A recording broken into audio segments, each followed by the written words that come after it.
ఇప్పుడు మనం ఇంకా డీప్గా ఆల్టర్డ్ కాన్షియస్నెస్ అంటే టైం లేని విధానము, ఎక్కడికో వెళ్ళిపోతున్న విధానము, ఇవన్నీ ఎందుకు జరుగుతుంటాయి, what is the science behind this అనేది కూడా ఇప్పుడు తెలుసుకుందాం. ఇప్పుడు now this is the part where most people get confused. ఇక్కడ చాలా మందికి మెడిటేషన్ లేదా డీప్ స్టేట్స్లోకి వెళ్ళినప్పుడు టైం స్లో అయ్యింది, నేను అన్నిటితో కనెక్ట్ అయిన ఫీలింగ్ వస్తుంది, నేను నా బాడీ కాదు అని అనిపిస్తూ ఉంటుంది. ఇవి వింటుంటే సూపర్ న్యాచురల్గా మనకి అనిపిస్తూ ఉంటాయి. కానీ let's break it down scientifically. What is altered consciousness? సింపుల్గా చెప్పాలి అనంటే నార్మల్ థింకింగ్ స్టేట్ నుండి డిఫరెంట్ అవేర్నెస్ స్టేట్లోకి షిఫ్ట్ అవ్వడము. మీరు ఎవ్రీడే థింకింగ్, ప్లానింగ్, వరీయింగ్ ఈ మోడ్లో ఉంటూ ఉంటారు. This is normal consciousness. But మెడిటేషన్లో బ్రెయిన్ ఫంక్షనింగ్ చేంజ్ అవుతూ ఉంటుంది, అది ఆల్టర్డ్ స్టేట్లోకి వెళ్తూ ఉంటుంది. సో మెయిన్ రీజన్ ఏంటి అనంటే డిఫాల్ట్ మోడ్ నెట్వర్క్ అంటారు దీన్ని, డిఎంఎన్. మీ బ్రెయిన్లో ఒక సిస్టమ్ ఉంటుంది, డిఫాల్ట్ మోడ్ నెట్వర్క్ డిఎంఎన్. ఏం చేస్తుంది? సెల్ఫ్ థింకింగ్, నేను, నా లైఫ్ అని మనము ఎప్పుడు ప్రతి దాన్ని నాకు అనే ఒక ఫీలింగ్ తోటి ప్రతిరోజు బ్రతుకుతూ ఉంటాము. పాస్ట్ గురించి ఆలోచన, జరిగిపోయిన వాటి మీదే thoughts, future worry, ego, identity maintenance, వీటన్నిటి మీద మనము ఎక్కువ కాన్సన్ట్రేట్ చేస్తూ ఉంటాము. సింపుల్గా చెప్పాలి అంటే డిఎంఎన్ అంటే మీ, నా అనే ఫీలింగ్ క్రియేట్ చేయడము. సో మెడిటేషన్లో ఏమి జరుగుతుంది అంటే డీప్గా రిలాక్సేషన్ అని వస్తుంది. సో డిఎంఎన్ యాక్టివిటీ రెడ్యూస్ అయిపోతూ ఉంటుంది. సో సెల్ఫ్ టాక్ అనేది తగ్గిపోతూ ఉంటుంది, ఓవర్ థింకింగ్ అనేది రెడ్యూస్ అవుతూ ఉంటుంది, నేను అనే ఫీలింగ్ సాఫ్టెన్ అవుతూ ఉంటుంది. సో ఏం జరుగుతుంది? What happens in the stage అంటే మన ఈగో అనే ఫీలింగ్ రెడ్యూస్ అవుతూ ఉంటుంది. బ్రెయిన్లో డిఫరెంట్గా నెట్వర్క్స్ కనెక్ట్ అవుతూ ఉంటాయి. సో మీరు ఎక్స్పీరియన్స్ చేస్తుంటారు సెల్ఫ్ బౌండరీ డిజాల్వ్ అయినట్టుగా. సో మీ బాడీ లిమిట్స్ క్లియర్గా అనిపించవు. సో మీ బాడీకి లిమిట్స్ క్లియర్గా అనిపించవు, నేను సెపరేట్ కాదు అని ఫీలింగ్ వస్తూ ఉంటుంది. So time distortion, so time ఫాస్ట్గా స్లోగా అనిపిస్తూ ఉంటుంది, ఒక్కొక్కసారి ఫాస్ట్గా లేదంటే స్లోగా అనిపిస్తుంటుంది. బికాస్ బ్రెయిన్ అనేది టైంని ట్రాక్ చేయడం స్లో అయిపోతూ ఉంటుంది.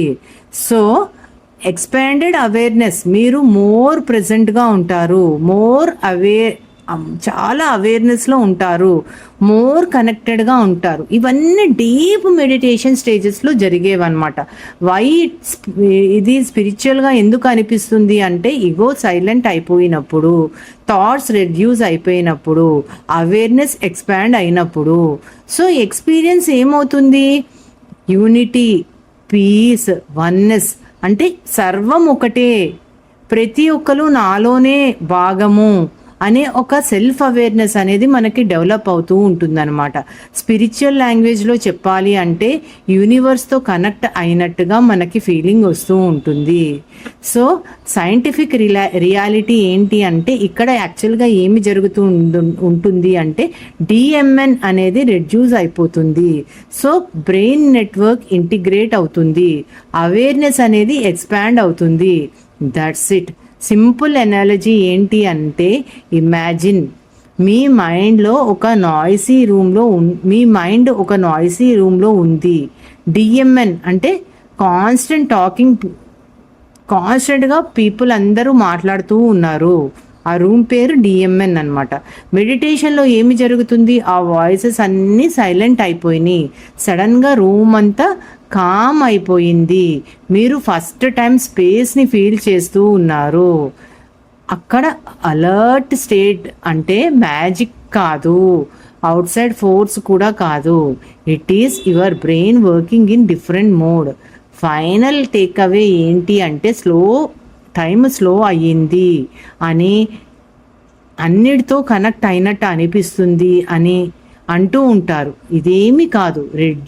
మనకి ఏం జరుగుతుంది అంటే ఇక్కడ ఈగో అనేది రెడ్యూస్ అవుతూ ఉంటుంది. బ్రెయిన్ నెట్వర్క్స్ డిఫరెంట్గా కనెక్ట్ అవుతూ ఉంటాయి. అవేర్నెస్ అనేది ఎక్స్పాండ్ అవుతూ ఉంటుంది. సింపుల్గా చెప్పాలి అంటే మీరు సెల్ఫిష్నెస్ నుంచి బయటపడుతూ ఉంటారు. మీ సెల్ఫ్ కొంచెం సైడ్కి వెళ్ళిపోతూ ఉంటుంది. మీ అవేర్నెస్ ఫుల్గా ఓపెన్ అవుతూ ఉంటుంది. This is very important part. Why some people get problems. కొంతమందికి కుండలిని అవేకనింగ్ అయినప్పుడు ఏవో తెలియని ప్రాబ్లమ్స్ వస్తూ ఉంటాయి. So this is called Kundalini crisis. దీన్ని గురించి సైంటిఫిక్గా ఎక్స్ప్లెయిన్ చేస్తాను ఇప్పుడు. Now let's talk about something very important. Kundalini గురించి మాట్లాడేటప్పుడు చాలామంది ఇగ్నోర్ చేసే టాపిక్ ఇది. ఎందుకు అంటే దానిలో ఏదో ఒక తెలియని భయం కొంతమంది ఎక్స్పీరియన్స్ చేస్తుంటారు. సడన్గా ప్యానిక్గా అవుతుంటారని,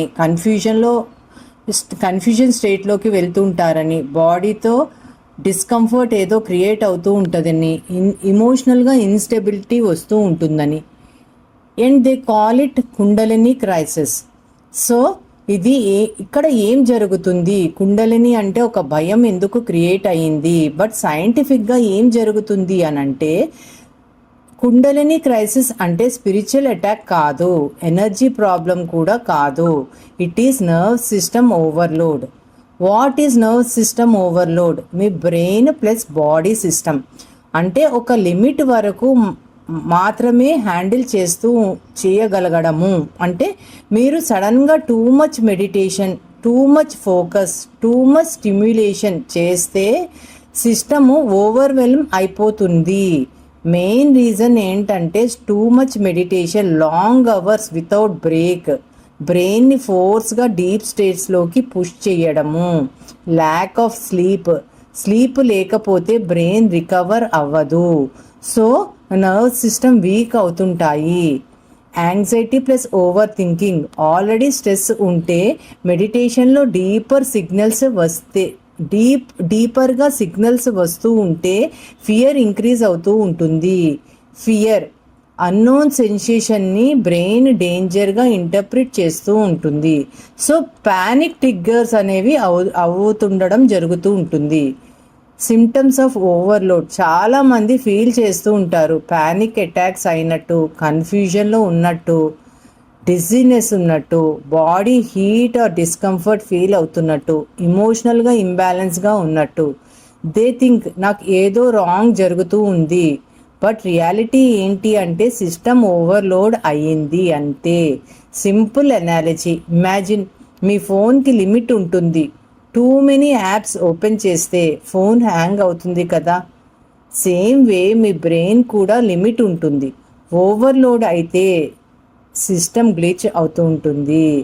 సో సొల్యూషన్, బ్యాలెన్స్ కీ ఏంటి అంటే బెంటో అనే ఒక పర్సన్ చెప్పిన మెయిన్ ఐడియా ఏంటి అంటే don't force the system, safe approach, slow meditation, proper sleep, relaxed breathing, no pressure. మీ బాడీని వినండి, మీరు ఏం చెప్తుంది బాడీ అనేది. సో ఫోర్స్ చేయకండి. గోల్డెన్ రూల్ ఏంటంటే kundalini is natural but forcing is dangerous. Force చేసి చెయ్యకండి. కుండలిని క్రైసిస్ అంటే మిస్టికల్ ప్రాబ్లం కాదు, సూపర్ న్యాచురల్ ఇష్యూ కాదు. నర్వ్ సిస్టమ్ ఓవర్లోడ్ అయిపోయింది, ఇంబ్యాలెన్స్ పొజిషన్లోకి వచ్చింది. సింపుల్గా చెప్పాలి అంటే మీరు సిస్టమ్ని ఫాస్ట్గా పుష్ చేస్తున్నారు. సో దాన్ని జాగ్రత్తగా, సింపుల్గా, చిన్నగా హ్యాండిల్ చేయండి. అది హ్యాండిల్ చేసేటప్పుడు చక్కగా మెల్లిమెల్లిగా స్టెప్ బై స్టెప్ చేసుకుంటూ వెళ్ళండి. సో రిమెంబర్, స్లోగా వెళ్ళండి, సేఫ్గా వెళ్ళండి, న్యాచురల్గా అన్ఫోల్డ్ అవ్వడం అలౌ చేయండి. సో ఈరోజు మనం 4th ఎపిసోడ్ కుండలిని వైజ్గా అన్ని రకాలుగా మనము అప్గ్రేడ్ అవుతూ ఉన్నాము. అసలు కుండలిని ఎనర్జీ అంటే ఏంటి, దానిలో వచ్చే ప్రాబ్లమ్స్ ఏంటి, ఆ ప్రాబ్లమ్స్ని మనము ప్రాబ్లమ్స్కి ఎందుకు భయపడుతున్నామో, కుండలిని అనేది చెయ్యడమే మానేస్తున్నాము, అసలు మన బ్రీత్ మీద కాన్సన్ట్రేట్ చేయడము అవాయిడ్ చేస్తున్నాము, అండ్ మెడిటేషన్లో కూర్చోడానికి కూడా భయపడుతున్నాము. ఇవన్నీ చెయ్యడం కరెక్ట్గా చేస్తే మనము చక్కటి పీస్ఫుల్ లైఫ్ని సొంతం చేసుకోవచ్చు. సో నెక్స్ట్ క్లాస్లో ఫైనల్ ఎపిసోడ్ కుండలిని గురించి చేసుకుందాం. So thank you so much for each and every one watching this episode. Like, share and subscribe for the 5th episode. Thank you so much.